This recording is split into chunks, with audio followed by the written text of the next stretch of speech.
नमस्कार दोस्तों, मैं हूं यूसुफ अली।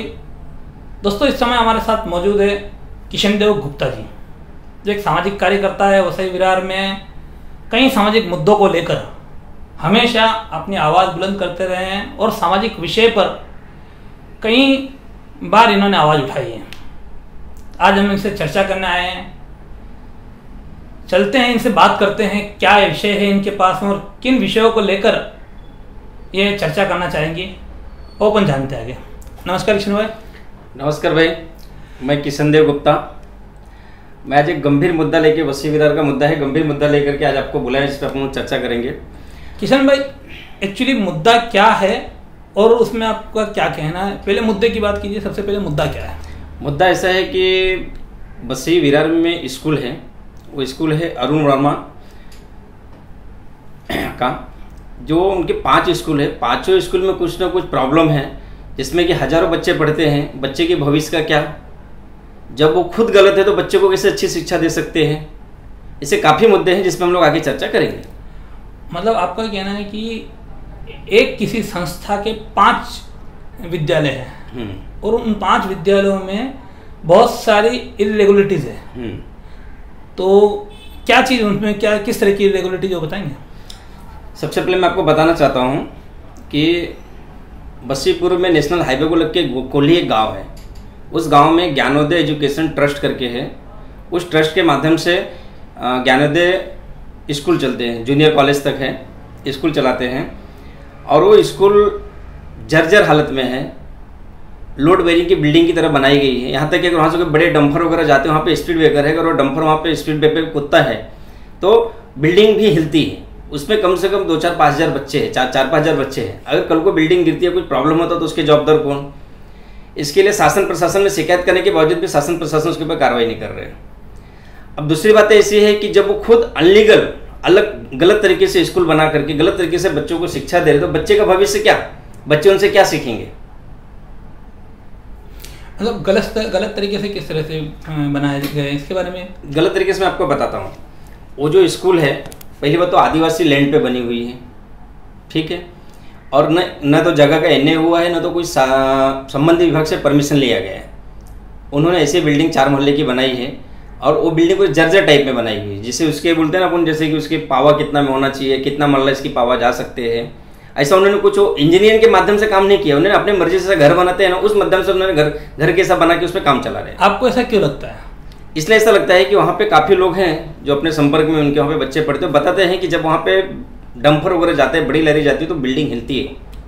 कल को अगर कोई हादसा होता तो उसका जवाबदार कौन? अच्छा, ये तो एक स्कूल की बात हो गई, ज्ञानोदय जो आप बता रहे हैं कोली गाँव में। इसके अलावा दूसरे 4 स्कूल में क्या दिक्कत है? ऐसा कि इनके दूसरे स्कूल है तुंगारेश्वर एकेडमी स्कूल, जो नेशनल हाईवे को लग के है। वो फारिश की ज़मीन में है, जिसमें माननीय हाई कोर्ट ने ऑर्डर किया हुआ है दिसंबर 2018 को कि इनके ऊपर कार्रवाई की जाए। और अगर ये कार्रवाई अपने से नहीं तोड़ते स्कूल को, तो 5 मई 2019 तक स्वतः महानगर पालिका इसको तोड़े और तोड़ करके और इनसे तोड़ने का दंड भी वसूल करे और कलेक्टर को हैंडओवर जमीन करे। मतलब आपका कहना है कि इसी ग्रुप के 5 स्कूलों में से एक स्कूल को खुद हाई कोर्ट ने तोड़ने का ऑर्डर दिया हुआ? जी हाँ, खुद हाई कोर्ट ने तोड़ने का ऑर्डर दिया हुआ है, जबकि उस हाई कोर्ट के ऑर्डर पे भी यहाँ पे कोई कार्रवाई नहीं हुई है। महानगर पालिका फारिश पे ढकेलती है, फारिश महानगर पालिका पे ढकेलती है, ऐसे इन लोग का चलता है। देखिए, हाई कोर्ट का ऑर्डर है 18 दिसंबर 2018 का। अच्छा, इस ऑर्डर जो है, इस ऑर्डर में जैसा आपने भी हमें जानकारी ले रहे थे हम आपसे, आपने बताया कि खुद जो ओनर है उसने खुद ही एक शपथ पत्र दिया था कि मैं खुद इसको तोड़ूंगा। तो वो क्या विषय बताइए दर्शकों को। वो विषय ऐसा है कि जब 18 दिसंबर 2018 को माननीय हाईकोर्ट ने ऑर्डर दिया स्कूल तोड़ने के लिए, क्योंकि फारिश की ज़मीन में है, कम से कम 5 से 8 एकड़ में वो स्कूल है, फारिश की ज़मीन है, सरकारी ज़मीन है। तो हाईकोर्ट ने जब ऑर्डर किया तो जो उसके ट्रस्टी है अरुण वर्मा, तुंगारेश्वर एकेडमी स्कूल के जो ट्रस्टी, उन्होंने हाईकोर्ट से गुहार लगाई कि बच्चों का शस्त्र चल रहा है, इसलिए हमको 5 मई 2019 तक का टाइम दिया जाए, हम खुद स्कूल को तोड़ देंगे, स्कूल को तोड़ करके कलेक्टर के हैंड ओवर कर देंगे।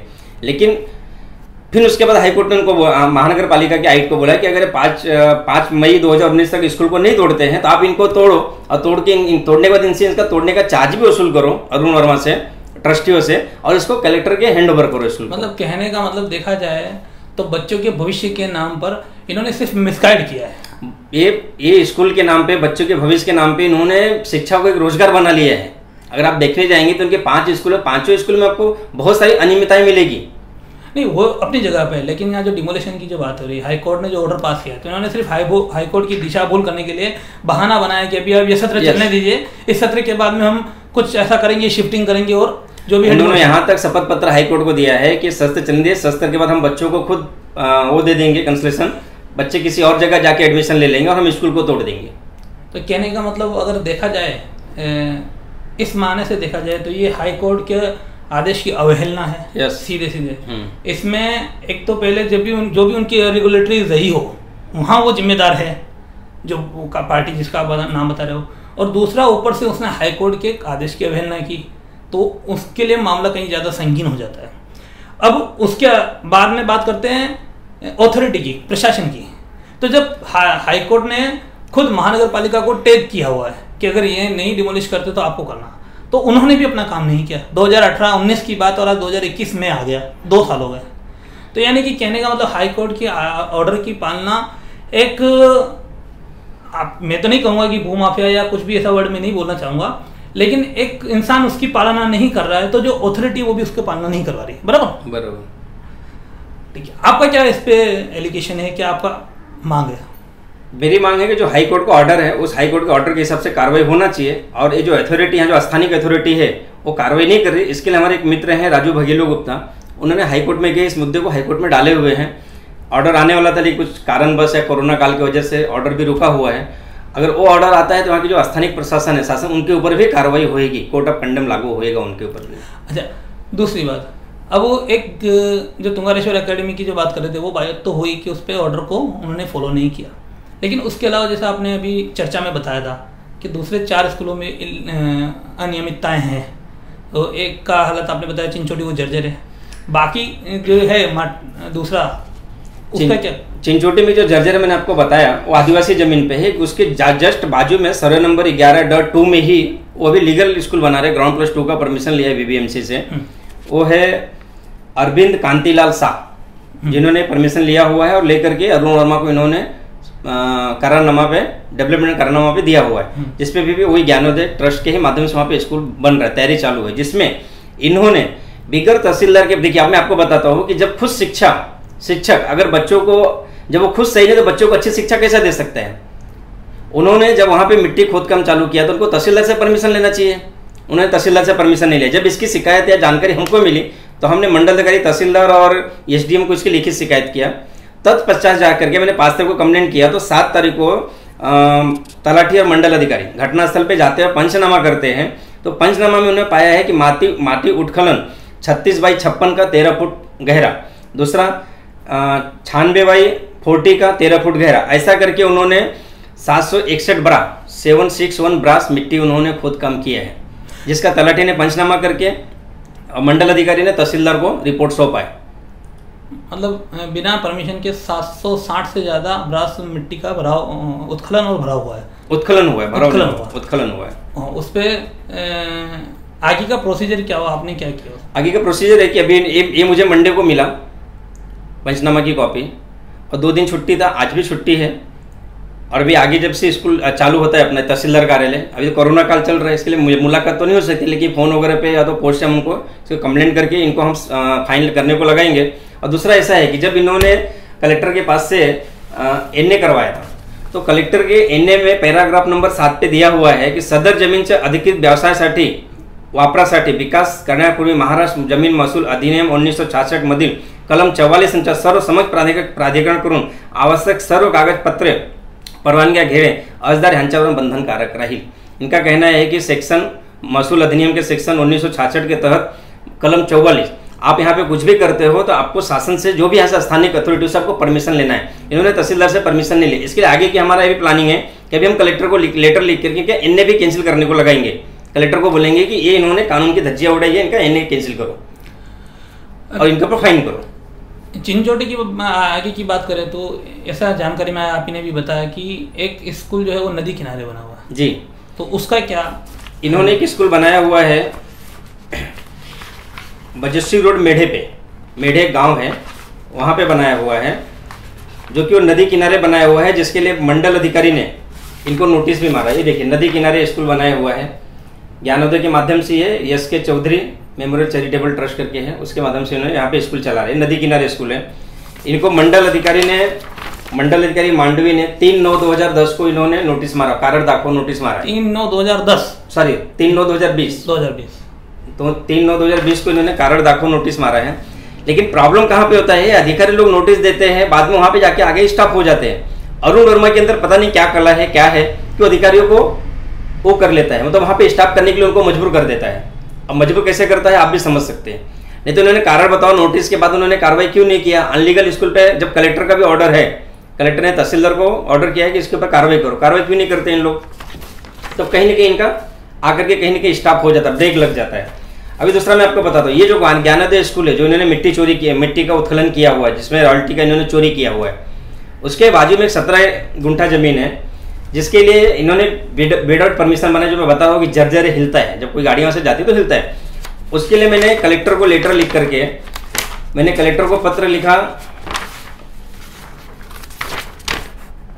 8/2/2021 को कि आदिवासी जमीन है, इसको सरकार जमा किया जाए। तत्पश्चात कलेक्टर ने मुझे पत्र भेजा कि 23/3/2021 को कि मैं इससे संबंधित तहसीलदार वसी को भेजा हूं और चौकसी अहवाल स्थल पड़ताल ने अहवाल करके हमने तथा स्थिति हमने अहवाल मांगा है, अहवाल आने के बाद कार्रवाई करेंगे। ये देखिए एक जिलाधिकारी पालघर का पत्र आया है, जो उन्होंने तहसीलदार से इसके अहवाल मांगे हुए हैं। तत्पश्चात इसके आगे की कार्रवाई की जाएगी। इस सब में तहसीलदार कार्यालय की भूमिका क्या है? तहसीलदार कार्यालय की भूमिका ऐसा है कि तहसीलदार मैडम या मंडल अधिकारी या तलाठी कार्रवाई करने में सक्षम नहीं है, जबकि ये चाहे तो जो लीगल कार्रवाई है उनको करना चाहिए, लेकिन करते नहीं हैं लोग। और वैसे ही यहाँ पे महानगर पालिका का भी वही हाल है, वही हाल फॉरेस्ट का है। फॉरेस्ट भी कार्रवाई, यहाँ तक कि जो फॉरेस्ट के उन्होंने कई एकड़ जमीन तुंगारेश्वर में हड़पा हुआ है, चोरी किया हुआ है सरकार की जमीन, उसके ऊपर फॉरेस्ट ने उनके ऊपर FIR भी दाखिल किया हुआ है 2020 में 19-20 में। जब हमने उनके आटे डाल के मांगने किया तो बोलते हैं कि न्याय परिषद मामला कोर्ट में हम आपको माहिती दे सकते, इसके लिए हमने अपील में गए हैं पालघर। अब आते हैं अपन इनके चौथे स्कूल पे। चौथा स्कूल है इनका बहरामपुर में, बसी वेस्ट में मानीपुर बहरामपुर है। उस स्कूल को महानगर पालिका ने किलर्स गार्डन और CFC स्टील +4 4 महल्ले का दिया हुआ है। उसको इन्होंने, ये देखिए ये इनका परमिशन है, महानगर पालिका का परमिशन है।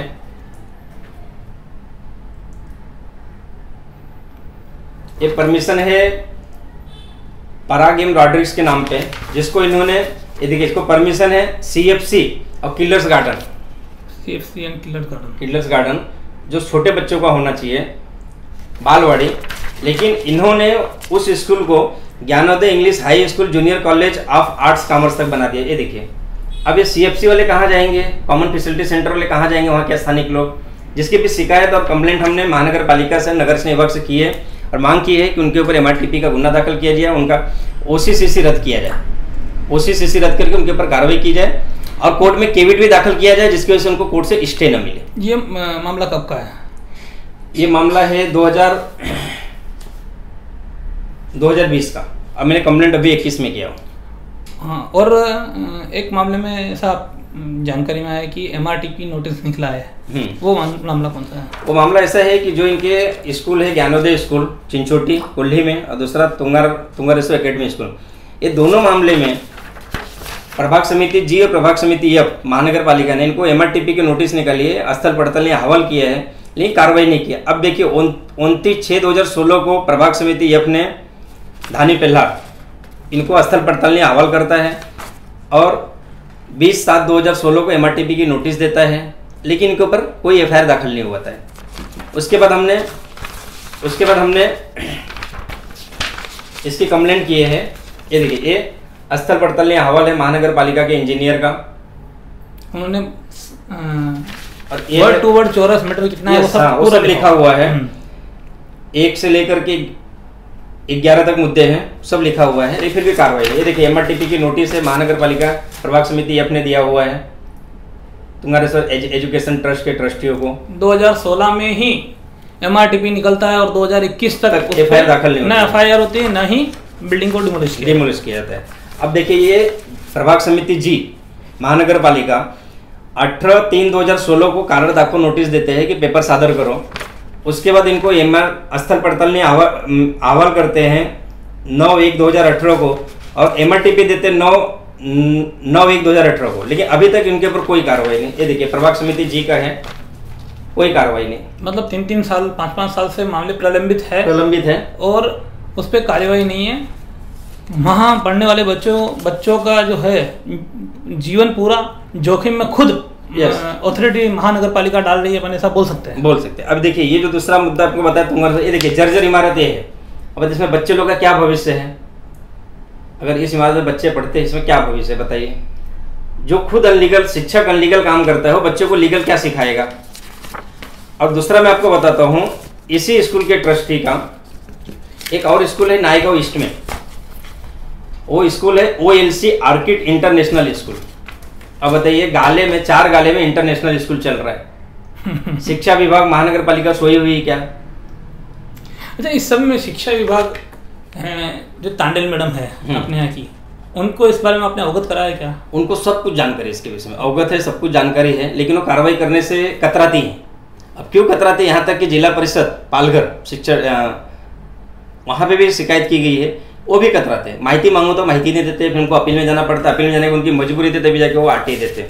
अब देखिए, हमने जो इन्होंने गुन्ना दाखिल किया था, फारिश ने गुन्ना दाखिल किया था 1/2021 को सरकारी जमीन हड़पने के एवज में, जिसके ऊपर अरुण वर्मा, रामकृष्ण कौड़ी राम वर्मा, विनोद रामकृष्ण वर्मा, ये पूरे ट्रस्टी पे गुन्हा दाखिल किए थे। तो उसकी मैंने माहिती मांगा था फारिश से, मांडवी विभाग से। तो उन्होंने मुझे क्या लिख के देते हैं कि सदर गुन्हाचा न्याय प्रविष्ट मामला है, हम तुम्हाला माहिती देऊ सकत नहीं।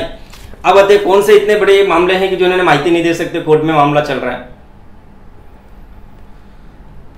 ये फिर भी हम इसके लिए अपील में गए हुए हैं। जो अपील से ऑर्डर आएगा वो हमें मानने हैं, तो हम सेकेंड अपील में जाएंगे।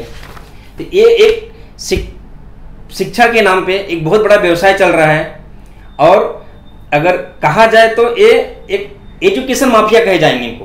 वसी विद्यालय का बहुत बड़ा एजुकेशन माफिया है अरुण वर्मा। इनका सबसे पहला वाला जो स्कूल है वो तुंगारेश्वर वाला है। सबसे पहले 1990 में चालू किए थे। 1990 में 20x20 का 2 गाला बना के 1990 में इन्होंने बनाया। इनके डैडी ने, कौड़ीराम रामकृष्ण वर्मा ने 20x20 का जगह घेर करके फारिश में बनाए थे, जिसके 1992 में प्रांत SDM भिवंडी का रिपोर्ट है कि इन्होंने वहाँ पे 2 ऐसा बना करके गाले अनलीगल स्कूल चालू किए। प्रांत SDM ने कलेक्टर को रिपोर्ट किए थे 1992 में कि यहाँ पे काजू का पेड़ है, अमरूद का पेड़ है, काफ़ी झाड़े बताए, वहाँ पे पेड़ बताए हैं। जबकि अगर आप आज जाओगे तो वहाँ पे एक भी पेड़ नहीं मिलेगा। सब पेड़ को काट करके वहाँ पे उन्होंने बहुमंजिली इमारत बना करके अनलीगल स्कूल चालू किया हुआ है फारिश की ज़मीन में। तो ये हम बात कर रहे थे किशन देव गुप्ता जी से, और इन्होंने एक साथ में एक ही ग्रुप के 5 स्कूलों के बारे में जो जानकारियाँ दिखाई, 1 नहीं 2 नहीं 3 नहीं 5 के 5 जो स्कूल है उनमें कितनी अनियमितता है। अब इसमें सबसे सवाल पहला ये है कि जब पहला स्कूल 1990 में बनाया गया था और तत्कालीन समय में 1992 में ही जब उस पर ऑब्जेक्शन और कार्यवाही की बात आ गई, अगर उस समय कार्यवाही हुई होती तो बाकी के स्कूल खड़े नहीं होते। या तो 8 एकड़ हड़पता नहीं। खैर वो नहीं हुआ, तब नहीं हुआ, लेकिन तत्कालीन लोगों ने जब कोई कार्यवाही नहीं की तो नहीं की, लेकिन उसके आगे भी आज भी वही चीज़ें। और 2018 में तो माननीय न्यायालय ने, हाईकोर्ट ने भी ऑर्डर दिया है, लेकिन फिर भी उसकी अमलबजावनी आज तक नहीं हो रही। तो ये वसई विरार की हकीकत है। वसई विरार महानगर पालिका अंतर्गत चाहे तहसील प्रशासन हो, चाहे महानगर पालिका प्रशासन हो, चाहे फॉरेस्ट डिपार्टमेंट हो, इन तीनों ही विभाग में जो अधिकारी और कर्मचारी यहाँ काम कर रहे हैं उनको जनता की कोई पड़ी नहीं है, ऐसा हम बोल सकते हैं। उनको सिर्फ अपना काम कैसे निकाला जाए, अपनी कुर्सी कैसे बचाई जाए, उसी चीज की पड़ी है। आगे जाकर इस तरह के अगर कोई बड़े हादसे कभी होते हैं तब किसके ऊपर कार्यवाही होगी, किसके ऊपर गुनाह दर्ज होगा, ये तब देखने में आएगा, और तब कौन किसके ऊपर धकेलता है ये भी एक बड़ा बिंदु रहेगा। आज के लिए इतना ही। हमारे साथ मौजूद थे किशन भाई, धन्यवाद। और भी वीडियो को देखने के लिए चैनल को सब्सक्राइब करें, बेल आइकन को दबाएं, वीडियो को लाइक और शेयर जरूर करें।